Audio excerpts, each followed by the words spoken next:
You're listening to Power Talk, Berkeley Electric Cooperative's official broadcast about the cooperative, our communities, and ways to use energy wisely. And now, let's join our hosts for today's episode. Good morning and welcome to Power Talk. This is Micah Ponce, the Communications and Media Specialist here at Berkeley Electric Cooperative, joined as always by Ms. Libby Roeg, the Director of Marketing and Communications. Good morning, Micah. You know, for our regular listeners, they probably are feeling like if you're of a certain age, Power Talk has turned into maybe the Love Boat with all the guest stars that we have coming in and out of the studio. But we love highlighting our community partners and the cool things that you may not know about otherwise. So today we have such a show. We do. We have a very special guest in studio, Ms. Sonia Gaillard, the founder of Ignite Tech Impact. Welcome to the show. Thank you for the invitation. I'm excited. Well, like Libby said, we've been doing this a while, so we've got our own little rituals and whatnot that we go through. And so whenever we have a new guest on the show, we, of course, present them with their ceremonial Power Talk mug.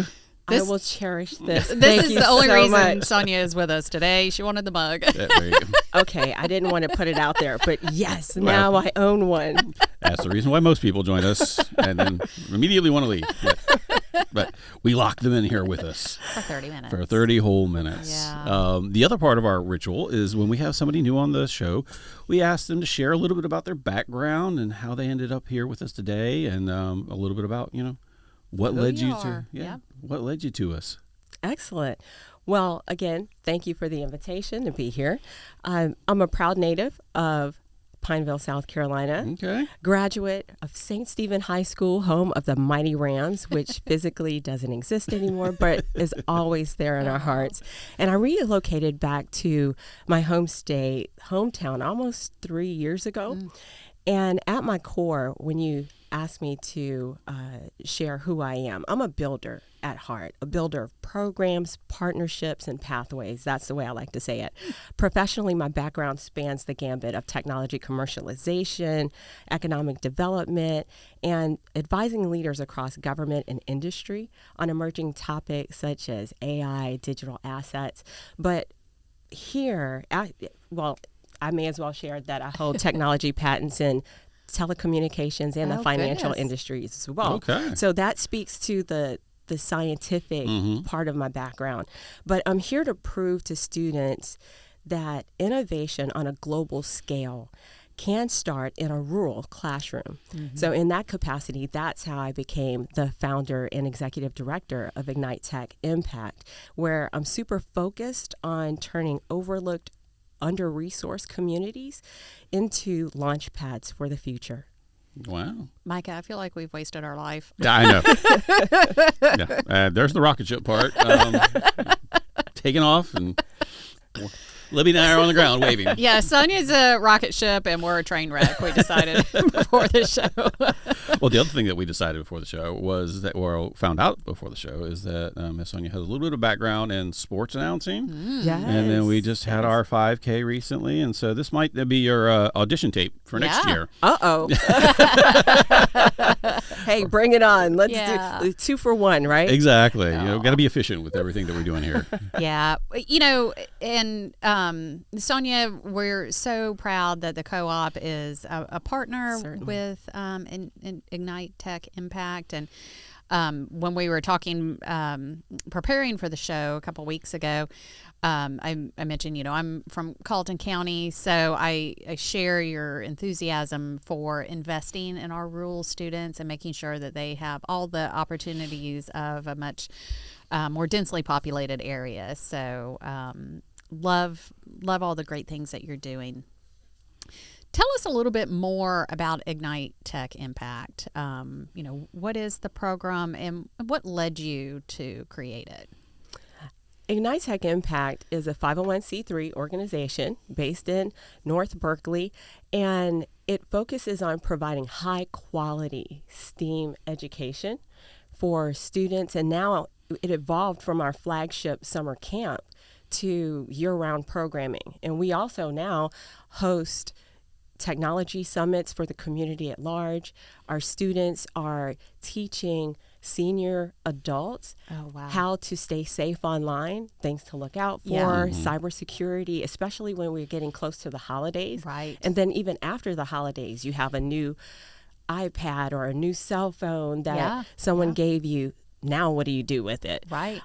So in addition to STEM, we integrate art and we integrate entrepreneurship with a focus on community advocacy. This year, we're also integrating an O for outdoors. Oh, my goodness. So we're taking the students outdoors to explore all the wonders that outdoors has, right? So one of the students said, Miss G, can we go touch grass? I was like, come on, let's go. And while we're out there, let's conduct some experiments. Yeah. So this year at summer camp, so is now a good time to plug the summer camp program? Yes. Okay. Yes. So we are fortunate to collaborate with the Citadel, where they'll be hosting an AI health and humanoid robot programming for 1 week of our camp. So that the dates for that are July 6th through the 9th. And it'll be held at St. Stephen Elementary School in a full day camps from 8 until 3:30, where students would span the gambit of learning the fundamentals of AI, robot programming, and then we even have a robot rally on that Thursday to show what the students have done throughout the week. And then on that Friday, we're even partnering with South Carolina Department of Natural Resources, where that's the O part, the outdoors. So who best to help the students with outdoor stuff but SCDNR, where they'll be taking some of the students out on boats, and we'll be conducting experiments there and on land as well. So that's going to be just a fantastic first week. Then the second week, we have our Ignite Tech Youth, our traditional camp, where this year we'll be exploring mechatronics, engineering, all types of technology innovation projects, things that the students in our area are craving for, and the parents are so thankful that students no longer have to drive. They don't have to drive like an hour or so to get this level of programming for their students during the summer and fun. Hey. So high quality education all day. This has got to cost an arm and a leg. Yeah, comparable programs in the Charleston area. We did a competitive analysis, and it was roughly $1,000. And their programs didn't even provide food. We provide breakfast, lunch, snacks, full day, and it's free. Oh. It's free. It's free. So $1,000 value each week, free to these kiddos. Exactly. Thanks to our amazing community. The first year we did it, I was knocking on doors of everyone from from convenience stores to funeral homes to anybody that had a business. The churches were absolutely amazing, and friends, families, everyone chipped in. So this is definitely a community effort, and for organizations like Berkeley Electric Co-op, who've been with us from year one. So we're super, super excited about that. Yeah, we even increased our sponsorship this year because we were just so impressed with the quality and the connections that you're creating in the community. So, is there a certain age that you're targeting for the camp? Yes, for the AI Health and Humanoid Summer Camp, that is specific to ages 10 through 14, so middle schoolers only. But ITY, our youth-specific Ignite Tech Youth Summer Camp, that is middle and high school. Wow. Yes. And that's the other thing that I like is so many camps cater to the little kids, elementary, preschool, but finding good quality programming for middle and high school students is less available. Exactly. And that was the impetus for creating this when I was looking for a summer camp for my nephew and couldn't find one. Yeah. So what is it? Invention is the mother of necessity. Yes. Necessity. Necessity is the yes. invention. There it is. Yes. So Oh we my created gosh. it. Yeah. Well, I mean, and it's good. I like the fact that, like you said, got different age groups learning, different things, age appropriate type stuff. Because, I mean, I think we all know now that the different age groups have different digital literacy, basically. You had mentioned, helping folks navigate online frauds and stuff like that. You've got those, I'll say the older generation, but my parents' generation, they predated technology, the digital age. Gen X, I've been there since the dawn of computing, of personal computing, I should say. With the AOL dial-up. I was before that, ma'am. Thank you very much. Yeah. I was programming on an Apple IIc, learning little programming language. So I've played Pong all the way up to the modern day stuff. So and it's interesting, I think, because we've seen how the different generations, because like even the newest generation, though, they've moved away from what we would consider, I think, regular computing, like desktop computing. They're more app oriented. And so I think there's been some studies that are saying that like the newest Gen Alpha, Gen Z, they're a lot more app focused as opposed to sitting down at a computer focused. I know a lot of them use Chromebooks and stuff for work, but even in this short amount of time, we still see the digital literacy changing across the generations. So addressing it and teaching kids what's new, and as we all know, AI is one of the the up and comers for how it's going to impact society and how we're going to work it into our everyday lives. It's one of those brand new things that we're just trying to figure out and where it's going to fit. Yeah, and you know what? And that's the reason why we're in the process of getting an AI community series started.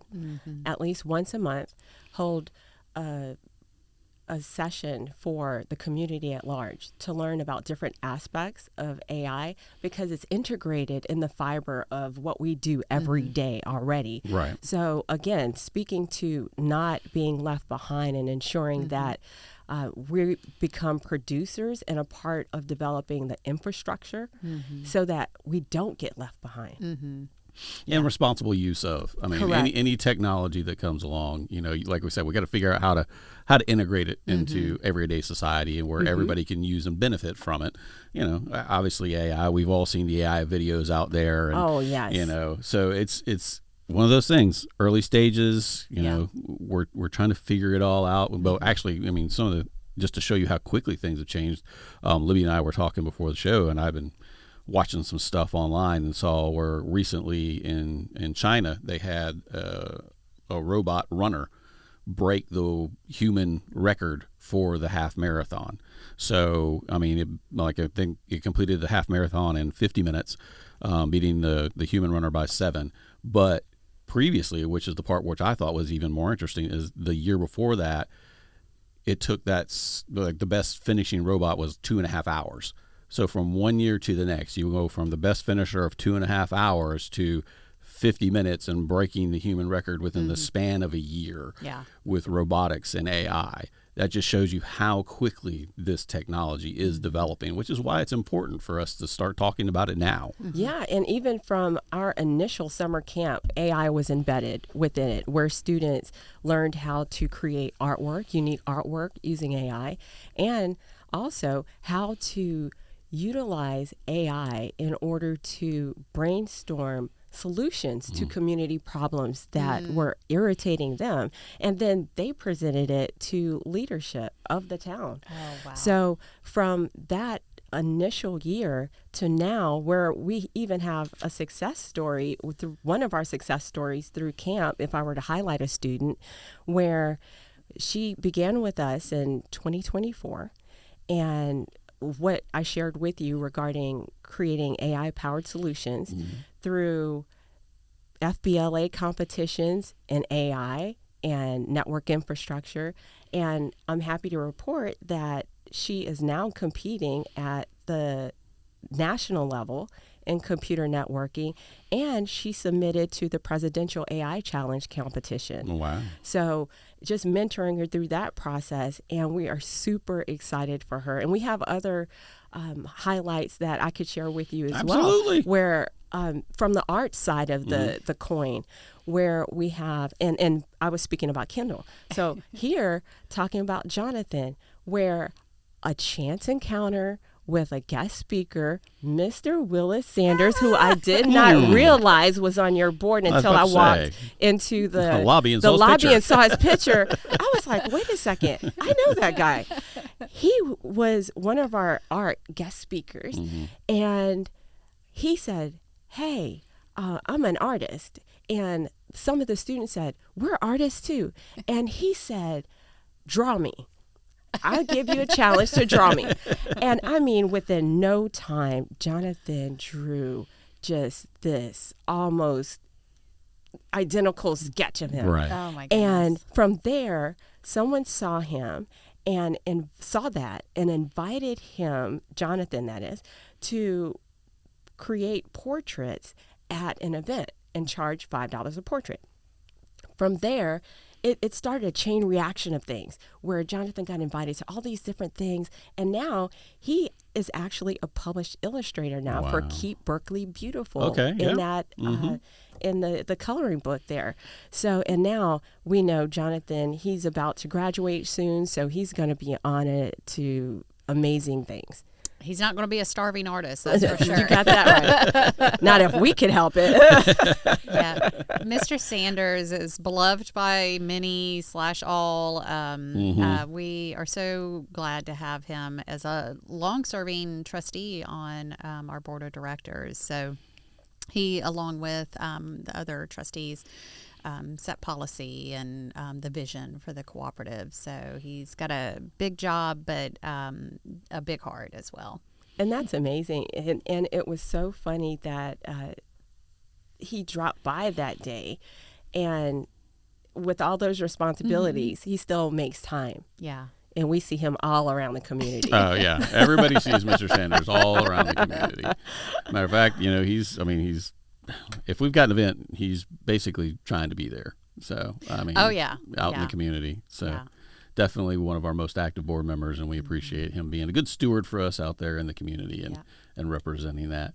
One of the things you had mentioned earlier, like robotics, I'm not into that world, but I mean, with the summer camps and whatnot, what type of programs and resources do y'all use? I mean, like, what's a typical project, I guess, you would be undertaking during the summer camp with like robotics and AI? Oh, wow. Well, I shared 2 examples. In the past, if we use traditional approaches to what would happen now, in the past, in order to create an app, for example, you would need probably months and a number of people, from your user interface, your UI person, to coding, programming, debugging, all the things, right? Now, with vibe coding, you don't even need to be technical, and you could create an app in about 30 minutes or so. I've heard the term. An hour. What does vibe coding mean? I've heard the term, and I'm getting old. I'm trying to keep up with this kind of stuff. But so, it's a genre of. I'm so sorry. I know everyone could probably hear that, or not in the background. We'll continue. But vibe coding, it's a way in which you could use just regular talk in regular language in order to develop something. So it's like speaking it into existence type of thing. Exactly. Exactly. I mean, you've got the idea in your head, and this is the vibe you're going for, and you talk to AI, and you sort of have a little conversation between the two of y'all, and then it translates it into code and everything else like that. Human language to computer language. Right. But of course, I always caution people and say you still need a little bit of technicality or be able to run it by someone who could troubleshoot or tweak it to make it do exactly what you want to do.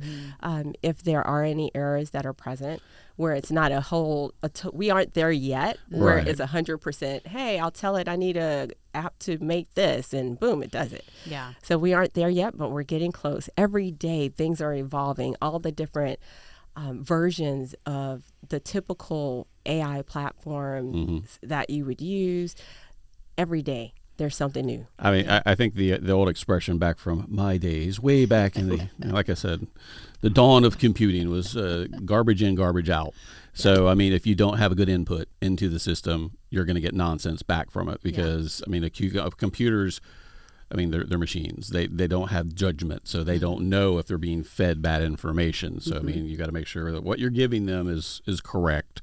Otherwise, what you get out ain't going to be exactly what you were hoping for. So like you said, you got to have at least that base knowledge to know, is this what correct I was aiming for in the first place, and is this what we need? So yeah, I mean, there's some, I mean, I'm old, I still got, but I'm still learning, but it's still applicable. It's still there. Of course. This old dog, he has a couple little applicable tricks still. Micah actually on our communications team is the person who uses AI the most and is learning all the different tools. So he is very innovative, even though he's being very humble. But Sonia, just to remind our listeners that all of this education is happening in our rural areas of Berkeley County.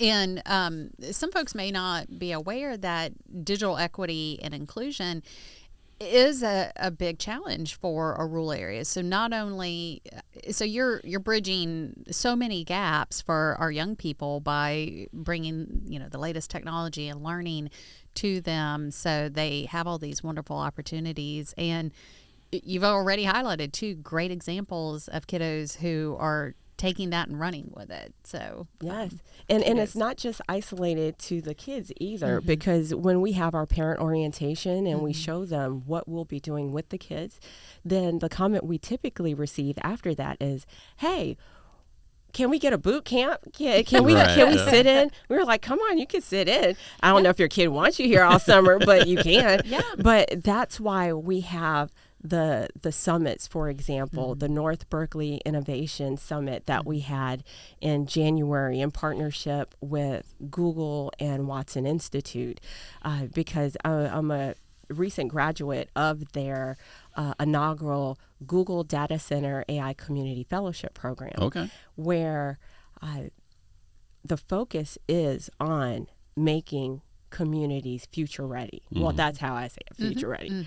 And that's why I wanted to definitely elaborate and just expand upon what we've been doing within the summer camp and making it accessible to our adults of all ages, and even the students. They're teaching us things, right? Because they're digital natives. Yeah.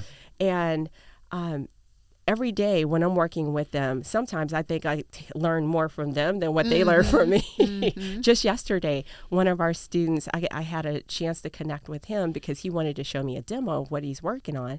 And he's creating a game in VR. So a virtual reality game where he's creating the whole storyline, the music, all the avatars, everything, the skins, all the pieces and elements. And he blew me away because that level, that depth isn't what we teach within the camp, because, you have 60 kids. Right. All different learning levels. Exactly. And you want to expose them to so many things. So we don't go as deep. But he said, hey, Miss G, I learned this from TikTok, from YouTube, from Substack, and he was just going down the line, and he's so proud, and we're so proud of him. So when he gets it to the next level, we're definitely going to continue working with them to get that out there.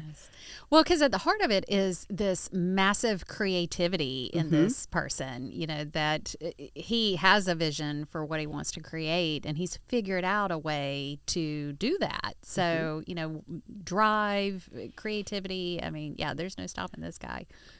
And hopefully that's where, even if there's students within the camp, for example, one student in particular said, I'm not going to focus on a technology specific major in college, but I think it's really cool. But at least she knows what it's involved, and technology is embedded in everything. Yeah. Oh, yeah. Right. Yeah. So I'm glad that her parents saw the value in it, and still encouraged her to attend. Even if there was hesitation the first day, by the time 10 o'clock came, she was rocking and rolling with everybody else. So that was awesome. Well, I mean, I think a lot of it is like we've talked about before, is bridging that digital divide. I mean, it's sort of like what the electric co-ops had to do, way back in the days, is bringing electricity to the rural areas. We also have to bring the digital resources to the rural areas, because there are creators, there are people who have these ideas that they don't know how to realize, or just even exposing them to the ideas and the concepts will ignite, some novel ideas, and then having the access to the digital resources, tools at your fingertips, where before, like you said, you have to drive forever. You've got the whole world at your fingertips now in terms of the cost. Cost prohibitive. It cost prohibitive. So, I mean, just step one, making people aware that it is there. Yeah. And then from there, it's about their passion and their drive and how far they want to take it. And like I said, these days you can be in Pineville, coding your own game that could be the next big blockbuster. Yeah, exactly. So, and you know what? That's a perfect segue. And by the way, I like what you did there with the Ignite. I love that. But segueing into what's next for us, because right now we've reached some limitations for infrastructure, for resources, for space, even. We've been using, and so please don't get me wrong by how I say this, but I certainly thank Berkeley County School District for their support from day one, because even in having conversations with them, they said, if you are going to do something in that community, we realize that we're resource scarce in that area. So they were behind us from day one and still are. So we're 100% thankful for them. But we've reached the point to where some of the things we want to do, we aren't able to move forward with it within the limitations of the structure that exists when you're using someone else's equipment, using someone else's network. Because if we wanted to do a session on quantum computing or things of that nature, then there are the obvious limits there. And even with space, because now as we do more things, we're acquiring more equipment. Right. And even with one of our Learn and Earn series, where we're teaching students how to host concession stands, where with the help of St. Stephen's Growth and Development Team, they were invited to come host the concession stand at the bingo nights at the American Legion Hood. Yay!